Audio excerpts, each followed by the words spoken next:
이제 재무관리 관련해서 얘기할 겁니다. 여러분들 우리 이제 남은 시간이 한 4번 정도 남았는데요. 잠깐 좀 우리 보시면 우리 경영이라고 하는 전공의 세부적인 내용을 보시면 이렇게 4가지로 보실 수 있습니다. 마케팅 관리, 인적 자원 관리, 그리고 재무 관리, 생산 운영 관리다라고 좀 얘기할 건데요. 우리 여러분들 마케팅 관리다라고 얘기하면요. 우리가 판매와 관련된 모든 얘기들 다 우리가 마케팅 관리다라고 얘기할 거고요. 우리 여러분들 앞선 시간에 조직화에 대해서 얘기했죠? 맞아요, 여러분들 우리가요. 이 조직화와 관련된 이야기를 인적 자원관리다라고 하는 전공 교과목에서 얘기하게 될 거고요. 지금 여러분들 우리 기업에서 얘기하는 여러분들 뭡니까? 필요한 자금에 대한 이야기, 돈에 대한 이야기를요. 재무관리다라고 하는 전공에서 얘기하게 될 거고요. 생산 운영관리는요. 우리가 그렇죠. 제품의 어떤 생산 관련된 것들을 얘기하게 될 겁니다. 그래서 우리 첫 번째 시간으로요. 돈과 관련되어 있는 재무관리 같이 살펴보도록 하겠습니다. 자, 우리 재무관리의 기본적인 개요 보시니까요. 자, 재무관리다라고 얘기하면요. 우리가요. 기업 활동에 있어서요. 자금을 어떻게 조달할지 결정하고요. 자본의 조달 방법, 즉 여러분 우리가요. 돈을 어떻게 마련할지 결정하고요. 또 운용, 투자 결정 할 것인가를 다룬다라고 하는데요. 여기에서 얘기하는 투자 결정은요. 무언가 우리가 기업에서요. 한다. 혹은 하지 않는다. 이걸 결정하는 걸 우리가 투자 결정이다라고 얘기합니다. 그래서 우리가 재무관리다라고 얘기하면요. 아주 쉽게 얘기하면요. 돈을 어떻게 마련할 것이고요. 이 돈을 어디에 쓸 것인지. 그리고 만약에 그 사안이요. 돈을 쓰면 안 되겠다. 투자 가치가 없다, 있다라는 거 우리가 이야기해 보는 게 재무관리다라고 보실 수가 있습니다. 그래서 조금 어렵게 생각하면요. 이 기업의 자금 흐름과 관련해서요. 기업 활동에 소요되는 이 자금의 조달과 운용. 어떻게 끌고 올 것인지, 어떻게 사용할 것인지. 요거에 대한 여러분들 뭐예요? 계획하고, 조정하고, 통제하는. 여러분들 이게 뭐예요? 그렇죠. 플랜 2C. 계속 순환하고 있죠? 자, 통제함으로써 기업의 목표를 달성하려는 일련의 활동입니다. 여러분들 또 나왔네요. 우리 경영이다라고 하는 게 뭐라고요? 여러분들 우리가 조직의 뭘 달성하기 위해서 목적 혹은 목표 달성하기 위해서 여러분들 잘 관리해 주는 거잖아요. 자, 재무관리도요. 이러한 기업의 목표를 달성하기 위해서 기업에서 필요한 뭘 마련하기 위한 거예요. 그렇죠. 자금, 자본이라고 얘기하는 돈에 대한 이야기입니다. 자, 그래서 우리 거기 보시면 그림 12-1에 보시면요. 기업의 이 제품 생산 과정과 재무 의사결정이 있습니다. 자, 여러분들 만약에 우리 기업이요. 새로운 제품을 만들어서 판매하려고 합니다. 그래서 일단 우리가 첫 번째 해야 될 게 뭐예요? 새로운 제품을 생산할 것인가 아니면 기존의 제품을 생산할 것인가 우리가 의사결정합니다. 그래서 우리가요. 새로운 아이스크림을 만들어 보기로 했습니다. 그래서 뭐부터 준비하세요? 그렇죠. 지난 시간에 봤던 조직화. 그럼 여기서 하는 게 뭘까요? 우리가 인적자원 관리죠. 자, 새로운 걸 우리가 만들기 위해서요. 인력 배치 어떻게 할 건지, 조직 구조를요. 뭐 일단 새로운 거 만들어 보니까 TF로 할 건지, 매트리스 조직 가지고 할 건지 이런 것들 결정하시게 되겠죠. 그리고 뭐 하실까요, 여러분들? 요 2단계가요. 그렇죠. 이제 뭐예요? 생산하셔야죠. 생산 운영관리다라고 얘기해서 어느 지역에서 생산할 건지, 재료는 어떤 거 쓸 건지, 뭐 국내산 쓸 건지, 혹은 뭐 수입산 쓸 건지 이런 것들 우리가 결정해서 만들게 되겠죠. 그리고 판매하는 과정이 여러분들 뭐라고 했죠? 그렇죠. 마케팅이다라고 얘기했었죠. 자, 그래서 우리가 재무관리의 중요성이 뭐냐면요. 이러한 기업 활동을 위해서요. 가장 먼저 선결돼야 되는 이 작업을 할 것인지 안 할 것인지를 결정하는 투자 결정과 관련된 역할을 하는 것들이 재무관리다라고 보시면 되고요. 이 재무관리가 중요한 역할을 갖는 것들은요. 여러분들 우리가 투자 결정에서 무언가 새로 생산하기로 했다. 생산해서 판매하기로 했다라고 우리가 결정하게 되시면 그 모든 과정에 여러분들 자금이 필요해요. 즉 여러분들 뭐가 필요하다는 거예요. 이걸 실행하기 위한 돈이 필요하다라고 생각해 보시면 되겠습니다. 그래서 우리 재무관리는요, 우리 기업에서요, 자, 뭐 인력 준비하시고, 뭐 재료 준비하고, 생산하고, 판매하고 이런 모든 과정에서 필요한 돈, 자금을 어떻게 조달할 것인가, 어떻게 마련해 올 것인가라는 걸 고민하는 영역이다라고 보시면 되겠습니다. 그런데 하나 밑에 보시면 자금을 제공하는 사람들, 이 소리가 자금 제공자다라고 표현되어 있는데요. 여러분들, 이 자금 제공자다라는 거 보시니까요, 은행이 있습니다. 여러분들, 우리 은행에서 우리 기업에, 우리 회사에 돈 빌려주면요, 우리 회사는 뭐 하셔야 돼요? 갚아야 됩니다. 은행에서 우리가 자금을 제공해주면요, 상환이라는 걸 해줘야 됩니다. 자, 그런데요, 주주가 있습니다. 우리 회사에 투자합니다. 여러분들, 우리 회사에 투자한 사람들은요, 우리 회사가 잘 되면 돌려받을 거고요. 잘 안 되면요, 돌려받지 못할 각오를 가지고 있을 겁니다. 자, 그리고 채권자는요, 우리 채권자도 은행하고 마찬가지로요, 우리 기업에 돈 빌려준 겁니다. 그러니까 우리 기업은 뭐 해야 돼요? 상환해야 됩니다. 아, 그럼 여러분들 우리가 표면적으로 보시니까, 전체적으로 보시니까요, 재무관리 얘기할 때 필요한 자금을 어떻게 조달할 것인가 라고 얘기했을 때요, 자금 제공자들이요, 특징으로 보면 두 가지로 구분할 수 있겠네요. 뭐 상환을 해야 되는 자금 제공자가 있고요, 상환하지 않아도 되는 자금 제공자가 있겠네요. 그래서 우리가 누구를 통해서 필요한 자금 마련할 거냐라고 고민하는 게 바로 자금 조달 결정에 대한 겁니다. 그래서 우리가요, 이 재무관리에서 하는 의사결정은요, 대부분 뭐예요, 여러분들? 일단 자금을 어떻게 조달할 것인가. 여러분들 방금 살펴봤죠? 뭐 상환 의무가 있는 방식으로 필요한 자금을 조달할 것인가, 상환 의무가 없는 방식으로 우리가 필요한 자금을 조달할 것인가 라고 고민하시고요. 그 다음엔요, 우리가 자, 어떠한 안건에 대해서 투자할까, 투자 안 할까에 대한 얘기입니다. 그래서 우리가 이 재무 관리에서 이루어지고 있는 재무 의사 결정 관련된 것들은요, 거의 다 99.9% 현금과 관련된 얘기입니다. 그래서 대부분 이 재무 관리는요, 두 가지 얘기합니다. 뭐 현금의 관점에서 현금이 들어오는 현금의 유입과 현금이 나가는 현금의 유출, 이렇게 우리가 두 가지 관점에서 얘기할 겁니다. 여러분들 우리 앞에 그 BCG 매트릭스다라고 하는 거에서요, 우리가 거기에서도 현금의 관점에서 플러스와 마이너스를 얘기한 적이 있죠. 예, 마찬가지로 똑같이 이렇게 이야기해 볼 겁니다. 자, 그래서 우리가 이 재무관리에서 이루어지는 의사결정 정리해 보시면요, 세 가지입니다. 첫 번째, 뭐에 대한 거예요? 투자 결정입니다. 어떤 투자 사업을 수행할 것인가. 그리고요, 얼마만큼의 자금을 어느 자산에 투자할 것인가 라고 하는 의사결정을 한다는 겁니다.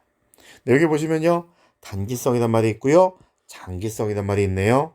여러분들 우리가 일반적으로 단기다, 장기다 라고 할 때 일반적인 구분은요, 우리가 1년이다 라고 얘기합니다. 그래서 우리가 1년 이내의 것들을 우리가 단기다 라고 좀 얘기하고요,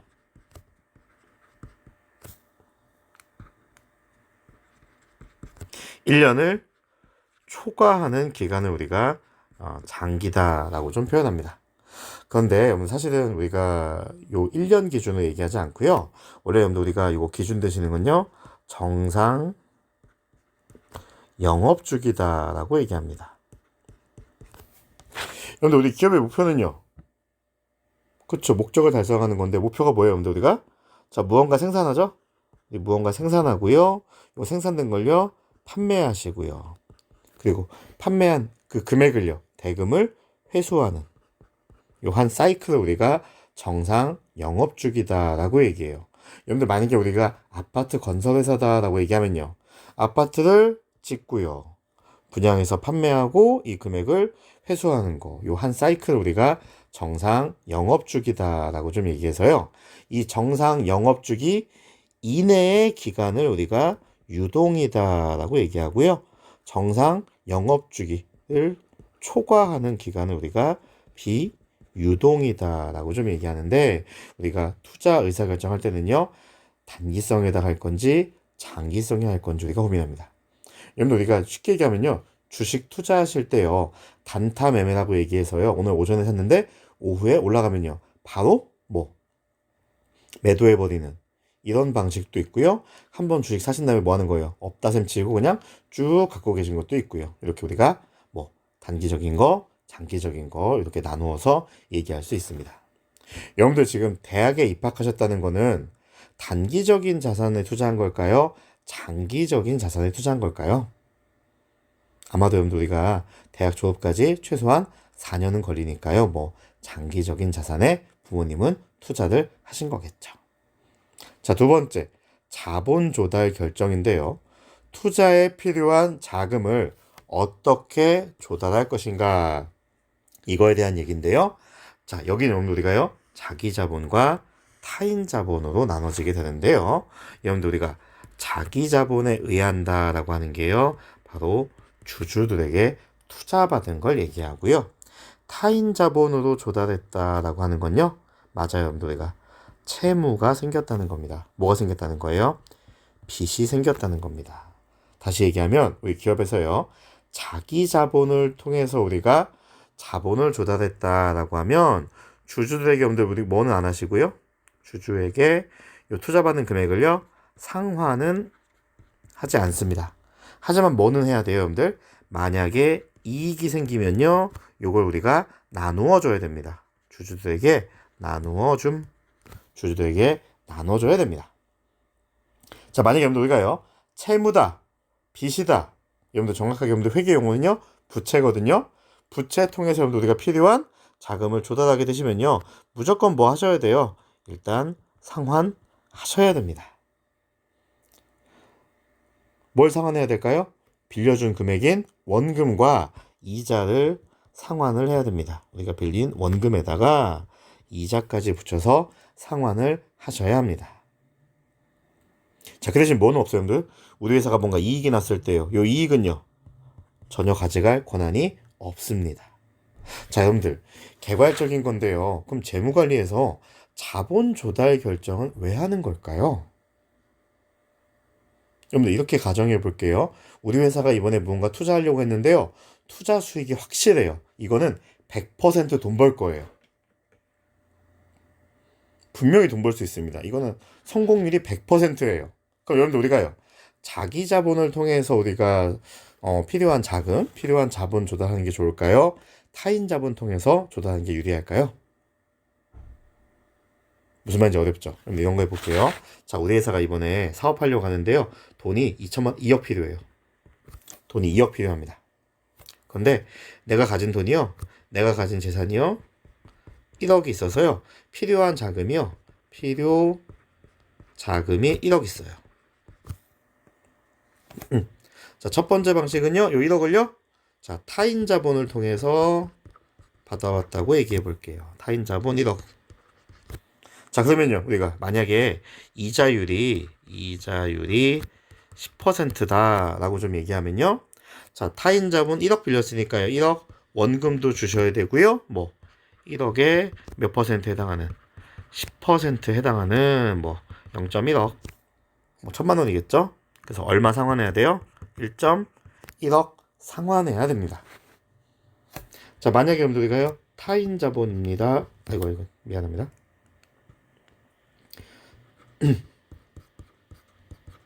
자, 주주들에게 여러분들 우리가 투자 받았어요. 얼마 투자 받았어요? 1억 투자 받았으니까 주주들이요, 내가 필요한 돈에 몇 퍼센트 투자하신 거예요? 50%. 이해되실까요? 자, 이제 상황 볼게요. 자, 여러분들 우리가 이번에 투자했는데요, 자, 투자가 성공해서요 50억 받았습니다. 투자가 성공해서 우리 회사가 50억 벌었어요. 자, 타인 자본으로 우리가 돈 마련했습니다. 자금 마련했으면요, 얼마만 주시면 돼요? 그쵸, 얼마? 1.1억만 주시면 돼요.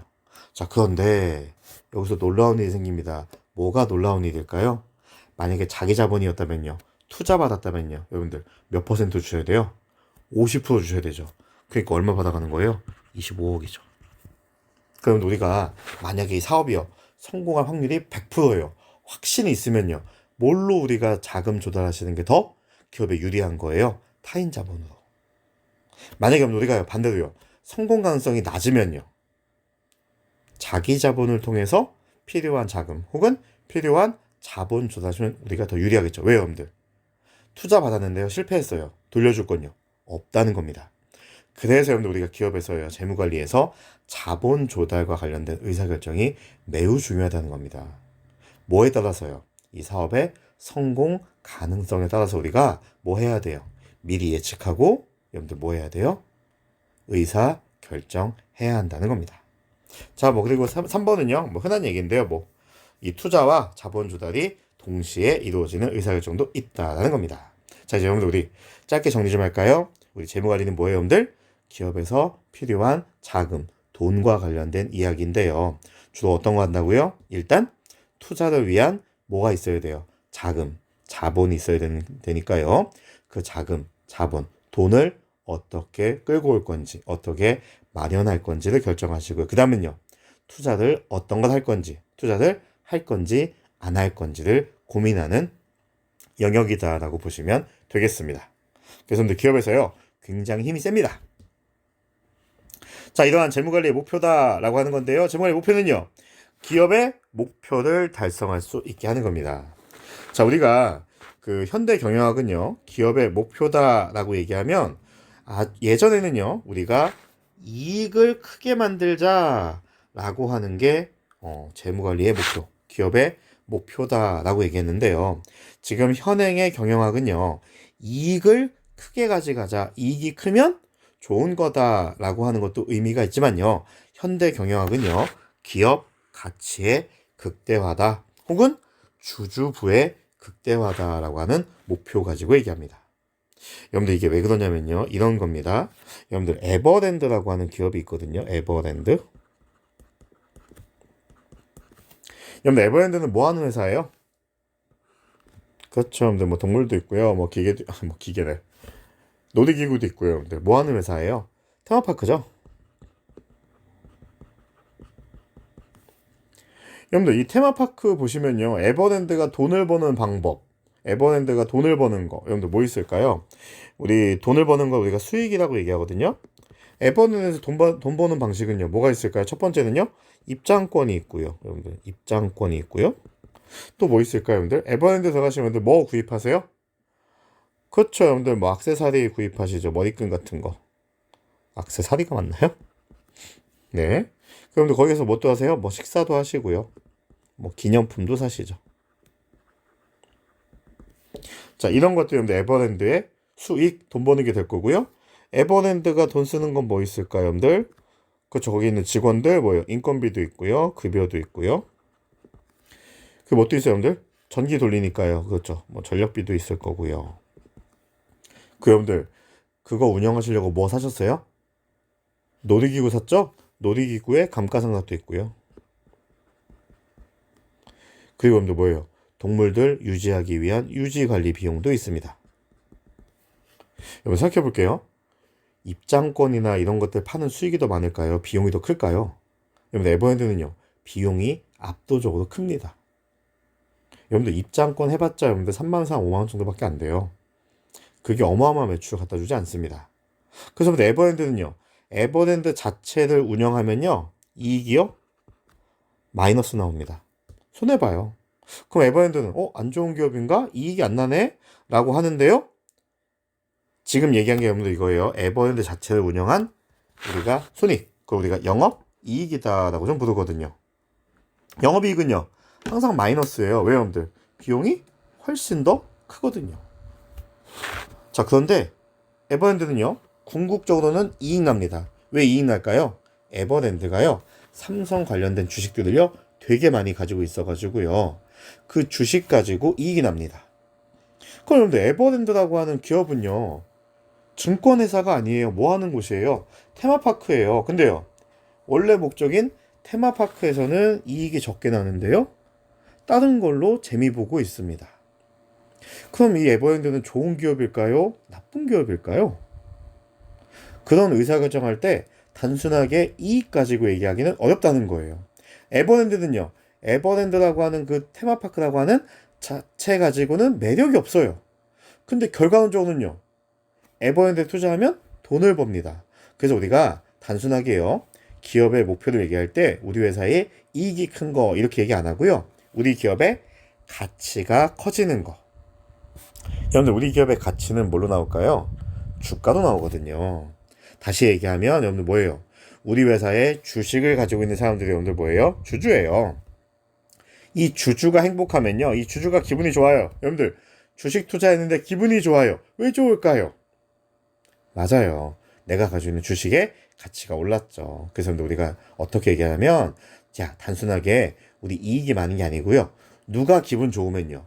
주주가 기분이 좋으면 주주의 부가 극대화되면 우리 기업의 가치도 극대화되는 거다. 이렇게 이야기하고 있는 겁니다.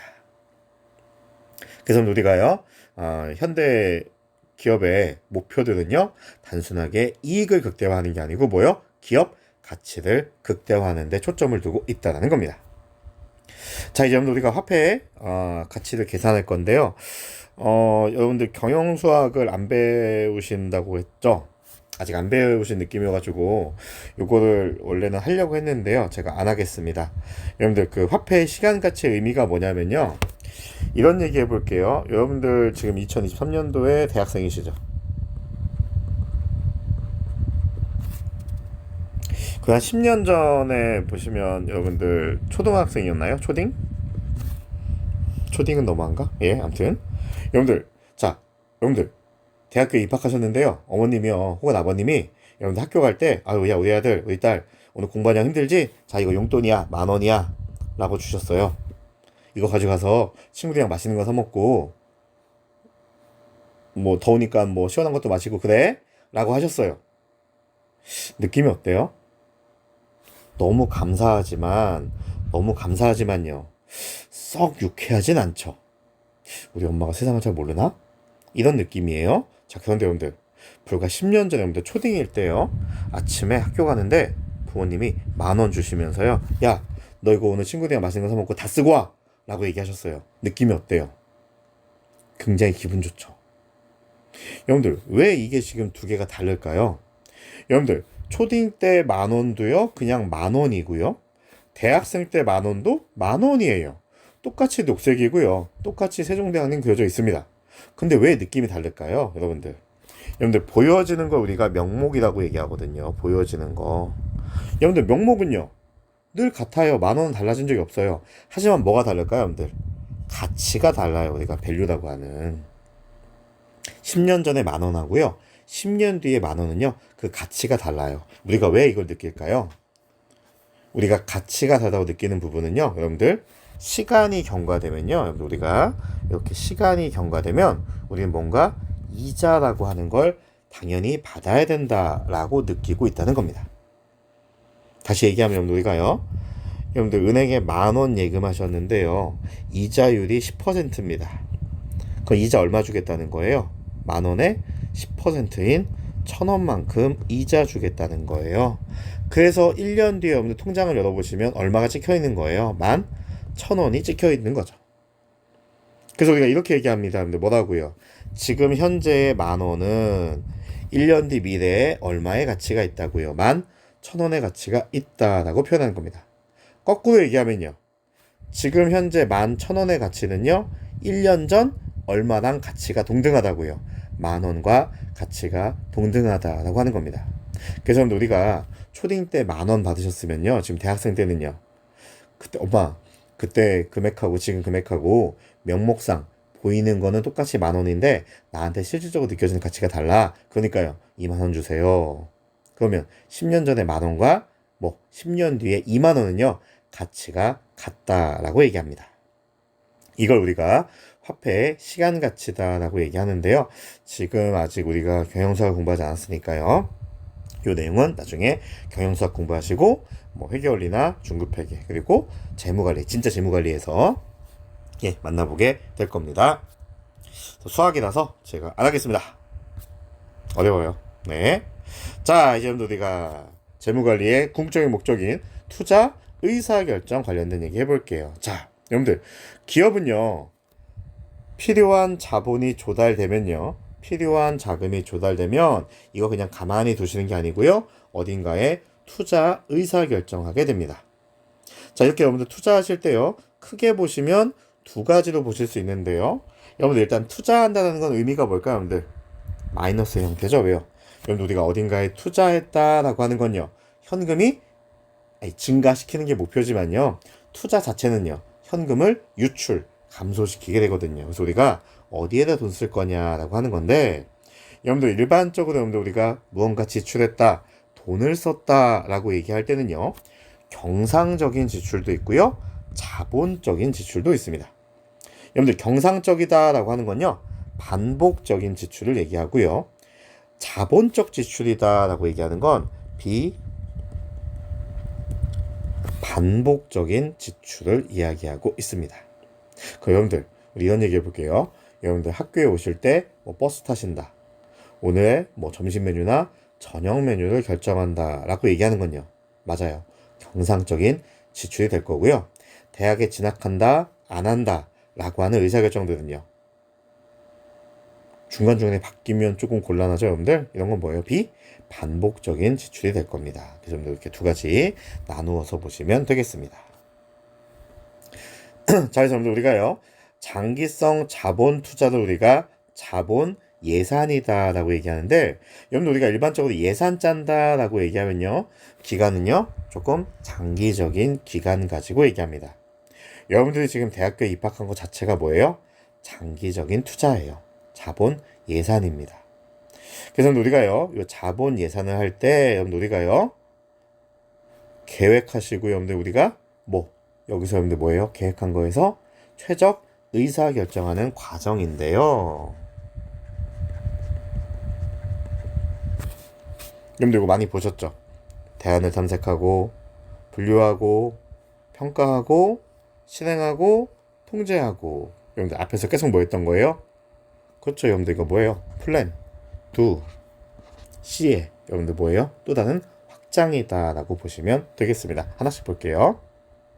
자, 우리가 투자안을 분류한다 라고 얘기하는데, 여러분들 이 투자안도요 여러분들 여러 가지 형태가 있는데요 이것도 여러분들 수학적인 요소가 있어서요 가볍게만 저희가 보고 가겠습니다. 여러분들 우리가 일반적으로 투자한다 라고 얘기할 때는 여러분들 우리가요 일반적인 투자는요 가치 가산의 합이 전제가 됩니다. 여러분들 가치 가산의 합이 뭐냐면요 이런 거예요. X라고 하는 투자안에 투자하면요 우리가요 10원의 현금을 증가시킬 수 있고요 Y라고 하는 투자안에 투자하시면 6원 정도 증가됩니다. 자, 그러면 X와 Y에 동시에 투자하시면 얼마 얻을 수 있을까요? 성과를? 예, 맞아요. 16원 얻을 수 있습니다. 그래서 우리가 일반적으로 투자안에 대해서 선정하실 때요 일반적으로 이렇게 여러 가지들 있지만요 기본적인 가정은 우리가 이렇게 뭐 가치 가산의 합이다 라고 이렇게 이야기한다라고 하고요. 요 자세한 것들은 투자론 가서 여러분들 이야기하도록 하겠습니다. 자, 우리 여러분들 다시 좀 앞에 좀 볼까요, 여러분들? 자, 우리가요 어딘가에 투자한다 라고 얘기할 때요 요렇게 일련의 과정 거치는데요. 아, 잠깐만 타임 여러분들, 요 과정 여러분들 시험문 안 나와요. 이 과정을 쓰세요 라고 할 정도로 제가 나쁜 사람이 아닙니다. 자, 근데 여러분들 그냥 이해만 하고 넘어가는 거예요. 자, 일단 첫 번째 여러분들 우리가 자본 예산한다 라고 하면요 제일 먼저 얘기할게요. 투자 목적을 설정해야 됩니다. 여러분들 우리 기업에서 목적 설정한다, 목표 설정한다 라고 하는 게 뭐였어요? 우리 기업의 비전을 설정한다 라고 하는 거잖아요. 뭐예요 여러분들? 우리가 달성해야 되는 목적을 정확하게 하자는 겁니다. 여러분들 이런 거예요. 나는 투자하면 우리 기업은요 10% 정도는 이익 내고 싶어요. 이게 우리 기업의 목표입니다. 그럼 우리가요 투자 목적을 정확하게 설정하는 걸 뭐라고요? 나는 이번에 목표가 10% 재미 보는 게 목표야. 여러분들도요 학기 시작하기 전에요 목표를 설정하자. 뭐라고요? 나는 좋은 성적 A+ 받겠어. 그러니까요 15주 동안 한 번도 안 빠지고 수업 나오고요 시험 공부도 열심히 할 거야. 이렇게 우리가 목표 설정하실 수도 있고요. 어떻게 하실 수도 있어요. 아이, 그거 보니까 뭐 70%까지는 B 준다고 하는데 그럼 뭐 한두 번 정도는 빠지고 시험 어느 정도 보면 되겠지. 이렇게 근데 목적 설정하시면요, 이제 마음은 편하죠? 왜요? 그렇게 치열하게 공부 안 해도요. 그래, 난 애초에 A가 목표가 아니니까 이런 겁니다. 그래서 우리가 목적을 제일 먼저 구체적으로 설정하시고요. 그 다음 여러분들 뭐예요? 여러 가지 대안들을 보는 겁니다. 어디에 투자할 건지 여러 가지들 한번 살펴보시는 거고요. 그 다음 뭐 하시는 거예요? 투자안을 분류합니다. 아까 보시니까요, 반복적인 것도 있고 비반복적인 것도 있고요. 그래서 우리가 여러 가지들 보고요. 자, 네 번째요. 뭘 평가해요? 현금의 흐름을 추정합니다. 여러분들 왜 그러냐면 우리 투자라고 하는 건요, 항상 개념이 뭐냐면 일단 현금이 유출돼요. 투자하니까요. 그리고요, 투자 기간 동안에 여러분들 뭐예요? 현금이 회수됩니다. 현금이 유입돼서요, 여러분들 우리가요, 현금이 빠져나간 것보다 현금이 들어온 게 더 커졌으면 좋겠다라고 해서 여러분들 뭐예요? 이렇게 0보다 컸으면 좋겠다라고 하거든요. 이렇게 여러분들 우리가요, 투자하게 되면 현금이 얼마나 빠져나가고 요 투자로 인해서 현금이 얼마나 들어올 거냐라고 얘기하는 걸 우리가 뭐 그림으로 표시한 게 현금 흐름의 추정입니다. 그리고 뭐예요? 다섯 번째로 경제성을 평가하는데요. 요 경제성을 평가하는 방법이요, 순현가법이라고 얘기하는 뒤에서 MPV다 라고 얘기할 겁니다. 그리고 뭐 할 거예요? 여러 가지 투자안의 경제성을 평가해서 그 중에서 제일 경제성이 좋은 거 최적 투자안을 실행하고요. 그 다음 뭐 하는 거예요? 평가, 통제 이렇게 하시게 됩니다. 자, 그래서 여러분들 거기 보시니까 여러분들 뭐 한 거예요? 여러 가지 투자안 중에 여러분들 뭐예요? 선택하시는 방법, 그 방법이 뭐라고요? 순현가법. 그래서 여러분들 우리가 NPV다 라고 얘기해서요, 뭐랑 뭘 비교하시는 거예요? 현금의 유입, 요 투자로 인해서 현금이 유입되는 거, 그리고요 뭐 이 투자로 인해서 현금이 유출 빠져나가는 거 두 개 비교해서 여러분들 우리가요 뭐보다 커야 된다는 얘기예요. 0보다 크다. 그럼 여러분들 뭐예요? 투자 가치가 있다 라고 얘기하는 거죠. 왜요? 투자하면요 현금이 더 많이 증가하게 될 거다 라고 하는 거니까요. 자, 그래서 여러분들 우리가 투자 의사 결정에서요, 이번에 여러분들 우리가 단기적인 여러분들 자본 투자인데요, 여러분들 방금 전에 봤던 건요, 자본 이사는요 장기적인 거고요, 여기는요 단기적인 겁니다. 여러분들 아까 우리 단기다 장기다 구분할 때 원래는 뭐라고요? 정상 영업주기다 라고 얘기했는데요, 거기 보시니까 유동자산의 수익성은 상호 배타적이다 라고 되어 있는데요, 어떤 건지 좀 볼게요 여러분들. 자, 여러분들 우리 기본적으로 여러분들 우리가 경영한다 라고 얘기하면요, 이런 마인드가 있어야 돼요. 무슨 마인드냐면 여러분들 받을 돈은요 최대한 빨리 수령, 빨리 받으려고 노력해야 되고요, 우리 기업에서 줘야 되는 줄 돈은요, 그럼 안 되지만 여러분들 뭐예요? 최대한 늦게, 아이고 왜 이러냐, 최대한 늦게 주려고 노력해야 됩니다. 이래야 좀 우리가 뭐가 좋아요? 기업의 수익성이 좋아집니다. 자, 그래서 우리가요 이 단기적인 우리가 자본 투자, 우리가 단기적인 의사 결정하시는 건데, 요런 목적 때문에 여러분들 얘기하는 겁니다. 전에 타임, 여러분들 우리 투자 개념이니까요, 얘네들은 다 뭐가 될까요? 여러분들 받을 돈이 돼요. 자, 이제 여기 어떤 의미인지 좀 볼게요. 자, 첫 번째 보시니까 매출 채권 관리다 라고 얘기하는데, 여러분들 우리가 매출 채권은 뭐냐면요, 외상으로 판 겁니다. 우리 기업에서 외상으로 판매한 거예요. 여러분들 외상으로 팔았으니까 뭐 하셔야 돼요? 요거 다시 현금으로 회수하셔야 되죠. 뭘로요? 현금으로 회수해야 됩니다. 자, 그래서 어떤 구조가 있냐면 이런 구조 있어요. 여러분들 우리가 일반적인 여러분들 이렇게 마켓이 있다고 해볼게요. 뭐 11번가 뭐 쿠팡 이런 마켓이 있고요, 여기 판매자가 있고요, 여러분들 구매자가 있다라고 좀 가정해 볼게요. 자, 여러분들 어떤 일이 생기냐면요, 이런 일들이 생깁니다. 자, 여러분들 구매자는요 물건들을 보시고요, 여러분들 뭐 하는 거예요? 주문하십니다. 마켓에 주문해요. 그럼 마켓은요 판매자한테요 뭐라고 해요? 지시합니다. 뭐라고요? 야, 너 주문 들어왔어, 물건 보내. 라고 얘기하면요, 판매자가요 구매자한테 발송합니다. 자, 근데 여기서 재밌는 건 뭐냐면요, 여러분들 구매자는요 누구한테 돈 줬어요? 마켓에다가 돈 줬어요. 근데 물건은 누가 보내줘요? 판매자가요. 그래서 우리가 그 물건 받으시면요, 주문한 제품 받으시면요, 판매자한테 연락이 옵니다. 뭐라고요? 고객님 잘 받으셨어요? 잘 받으셨으면 혹시 괜찮으시면, 안 바쁘시면 구매 확정 좀 눌러줄 수 있을까요? 얘 좀 한번 클릭해 주세요 라고 얘기합니다. 왜 얘기하냐면요, 여러분들이 물건 받으시고요, 구매 확정 안 눌러주시면요, 이 마켓은요 2주 뒤에 돈 줘요. 2주 뒤에 현금 줍니다. 근데 여러분들이요, 구매 확정을 지금 눌러주시면요 바로 줍니다. 그러니까 여러분들 판매자 입장에서는요, 받을 돈을 빨리 받으려고 하기 때문에 여러분들한테 한번 부탁하는 거예요. 뭐라고요? 고객님 잘 받으셨잖아요. 받았으니까 나 지금 구매 확정 눌러주면 안 돼요? 고객님이 구매 확정 눌러주시면 저 지금 바로 돈 받을 수 있어요 라고 여러분들한테 연락 한번 하는 겁니다. 하지만 우리는 귀찮아서 잘 안 하시죠. 그래서 판매자가 이런 얘기합니다. 뭐라고요? 고객님 10,000원짜리 구입하셨는데요, 지금 구매 확정 누르시면요 저희가 200포인트 적립해 드릴게요 라고 얘기합니다. 그럼 여러분들 지금 그럼 구매 확정 누르시면요 10,000원짜리 구입하시면서요 200원의 포인트가 쌓였으니까요, 여러분들 구매자 입장에서는 이거 실제로 얼마에 구입하신 거예요? 9,800원에 구입하신 거고요. 판매자 입장에서도요 10,000원어치 팔면서 여러분들 우리가 뭐예요? 200원은 포인트로 돌려주셨으니까요, 실질적으로 여러분들 얼마의 가치가 증가한 거예요? 9,800원이죠. 여러분들 판매자는요 가만히 있으면 10,000원이 들어오는데요, 왜 200원의 손해를 감수하고라도 이거 빨리 받으려고 할까요? 돈은요 빨리 받는 게 유리하거든요. 그리고 지금 가치가요 미래보다 더 큰 가치 가지고 있거든요. 그래서 여러분들 기업에서는요 의사결정을 하는 겁니다. 뭐라고요?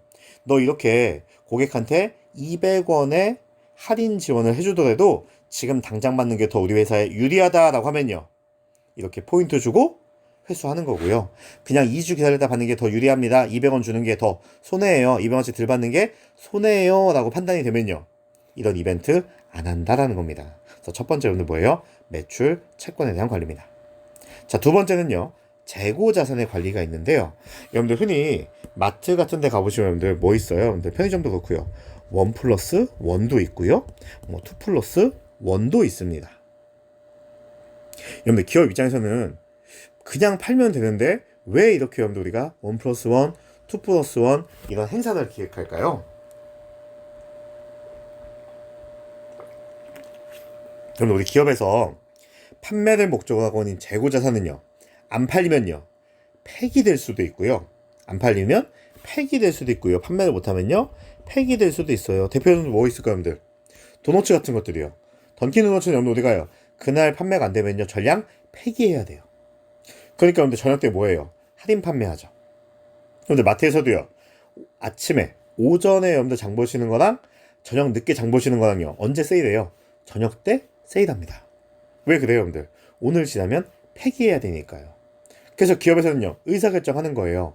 이거 폐기해서 손해보는 거랑 하나 더 끼워 붙여서 여러분들 고객한테 한 명이라도 더 유치하는 거랑 어느 게 더 가치가 크다면 1+1, 2+1 주는 게 더 기업의 현금 유입 입장에서 더 유리해진다면 뭐 하겠다는 거예요?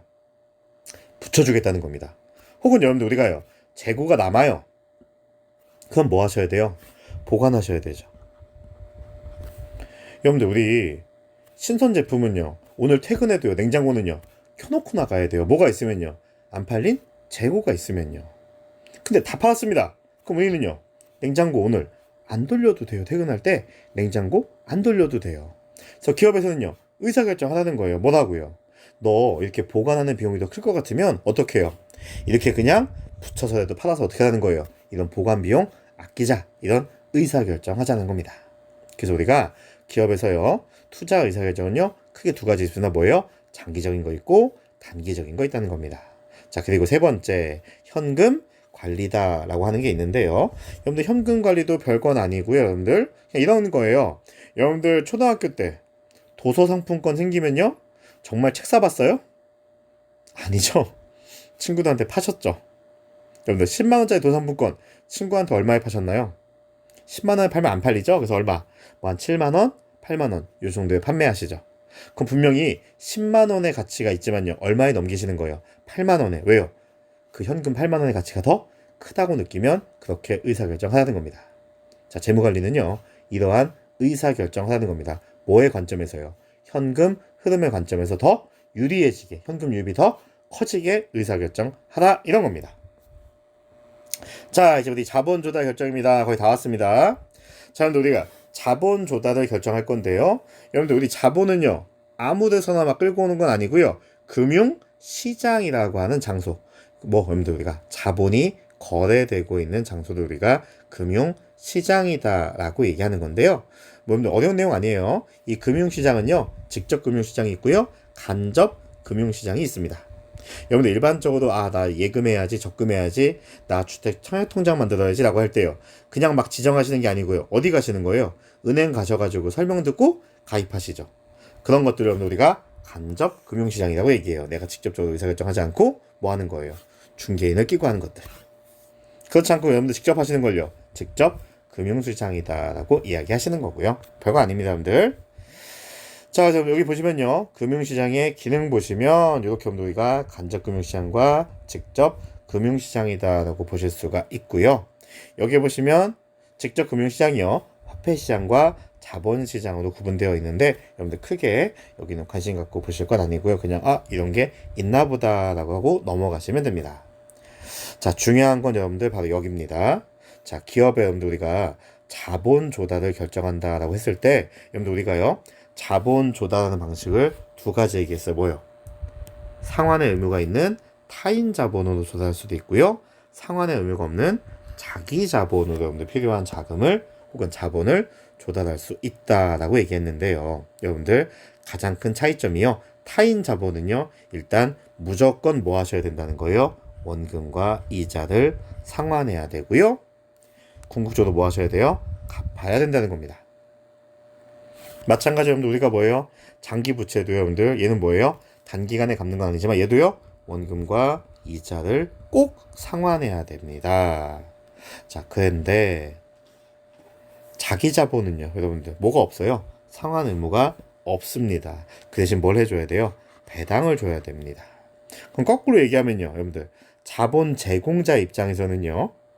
타인 자본 쪽으로 여러분들 우리가 뭐 필요한 자금을 제공해 주시면 뭘 받으시는 거예요? 이자를 받게 되고요. 주주의 역할을 하시면요. 배당을 받는다는 겁니다. 자, 이게 어떤 의미 같냐면요. 여러분들 우리가 우리 기업에서요. 필요한 자금, 필요한 자본을 끌고 오시면요. 그 끌고 온 자본에 대한 대가를 지급하셔야 되는데 그 대가를 우리가 자본 비용이다라고 얘기합니다.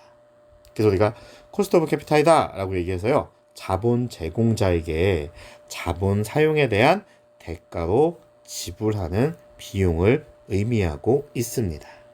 그래서 우리가요. 자기 자본, 투자받은 사람들, 주주들에게 주는 걸 우리가 타인 자본 비용이다라고 얘기하고요. 타인 자본, 우리가 빌려온 돈들은요. 우리가 타인 자본 비용이다라고 얘기하는데 여러분들 그럼 자기 자본 비용은요. 여러분들 이들한테 뭘 줘야 된다고 했고요. 배당 줘야 된다고 했고요. 타인 자본 비용은요. 이자를 줘야 된다고 했습니다. 자, 그런데 얼마큼 주게 될까요?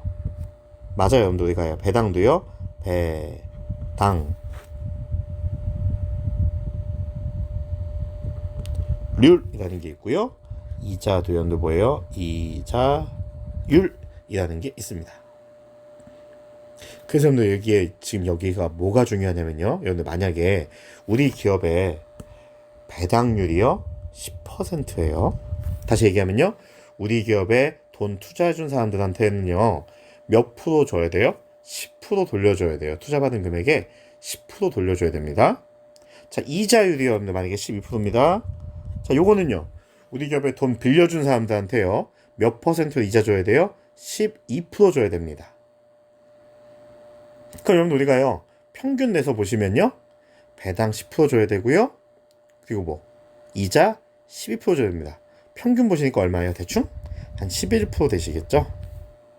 요걸 여러분 우리가 가중 평균 자본 비용이다 라고 해서 WACC다 라고 얘기합니다. 자, 여러분들, 이 자본 비용이 굉장히 중요한 의미가 있습니다. 어떤 의미일까요? 그렇죠. 우리 기업은요, 무슨 일이 있어도요, 몇 퍼센트는 이익 내거나 수익 내야 돼요? 최소한 우리 기업한테요, 돈 빌려주고 투자한 사람들에게 돌려줘야 되거든요. 여러분들, 우리 꼭 몇 퍼센트는 벌어야 돼요? 11%는 벌어야 됩니다. 그래야지 여러분들 뭐 줄 수 있어요? 배당도 주고 이자도 줄 수 있거든요. 그럼 우리 기업이 달성해야 되는 최소한의 목표는요, 우리가 어떤 투자했을 때 몇 퍼센트 이상 이익 나는 것들을 투자해야 돼요. 11% 이상 돼야 되는 것들. 즉, 우리 기업의 가중평균 자본 비용 이상은 되는 것들을 투자해야 되죠. 근데 무슨 얘기냐면, 우리가 11% 정도는 꼭 줘야 돼요, 남한테. 근데 여러분들, 만약에 우리가요, 5%의 투자 수익률 나는 거 투자했습니다. 그러면 우리는요, 교수님, 아까 여러분들 투자 수익률 봐가지고요, 우리가 NPV 가지고 얘기했을 때 현금의 유입이 더 크면요, 투자해도 된다며요. 모든 거에 투자하시는 게 아니고요. 뭐가 있다는 거예요, 여러분들. 우리 기업의 구체적인 목표가 설정이 돼야 된다는 겁니다. 그래서 우리가 그 전에 얘기할 때 우리가 뭐부터 있어야 된다고 했어요? 우리 기업의 비전, 목표, 명확해야 된다고요. 그래서 여러분들, 조금 어지러울 건데 미안해요. 그래서 여러분들, 우리가 아까 무슨 얘기 했었어요? 무슨 얘기? 요거 얘기했잖아요. 투자 목적이 설정이 돼야 된다고요. 우리가 달성해야 되는 최소한의 목표. 여러분들, 이제 요게 뭐가 될까요? 그렇죠. 우리 기업의 가중평균 자본 비용이 최소한의 달성해야 될 목적이 되겠죠. 근데 우리 경영자는요, 조금 욕심 있어요. 그래서 뭐예요? 야, 나는 그래도 재미 좀 더 봤으면 좋겠어 라고 하면요, 가중평균 자본 비용보다 높은 목적을 설정하게 되겠죠. 요거 이해 가실까요, 여러분들? 그래서 우리 교재는 뭐라고 되어 있어요? 구체적으로 표현돼야 된다, 명확해야 된다라고 이야기하고 있습니다. 이제 여러분들 정리해 볼까요? 자, 여러분들, 우리 자본 조달 관련해서요, 뭐가 중요하다고요? 기업의 가중평균 자본 비용이 중요합니다. 왜요? 우리 기업에 돈 대준 사람들에게요, 보상해줘야 되거든요. 그래서 우리 기업이 달성해야 될 최소한의 목표가 된다라는 이야기가 되겠습니다. 자, 그래서 여러분들, 우리 기업에서는요, 어떤 거 결정해야 돼요? 자본 구조 결정해야 됩니다. 어떻게 할 거라고요? 자, 타인 자본을 더 많이 가져갈 건지, 자기 자본을 더 많이 가져갈 건지.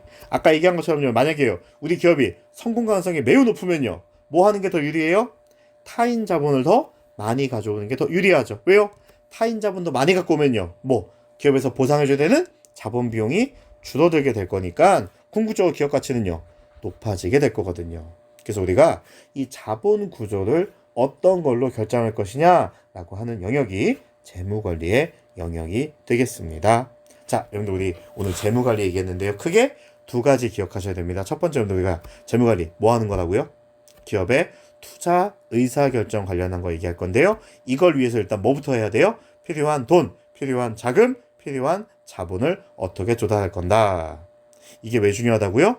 우리 기업에 뭘 결정할 거니까요, 자본 구조를 결정하게 될 거고요, 이 자본 구조에 따라서 우리 기업 가치가 달라지게 될 거거든요. 네, 여러분들, 우리 축제 그리고 MT 각종 행사 재밌게 참석하시고요. 여러분들, 공부는 늘 괴로우려고 하는 게 아닙니다. 여러분들이 행복하고요, 더 밝은 20대가 되길 바랍니다. 예, 고생 많았습니다.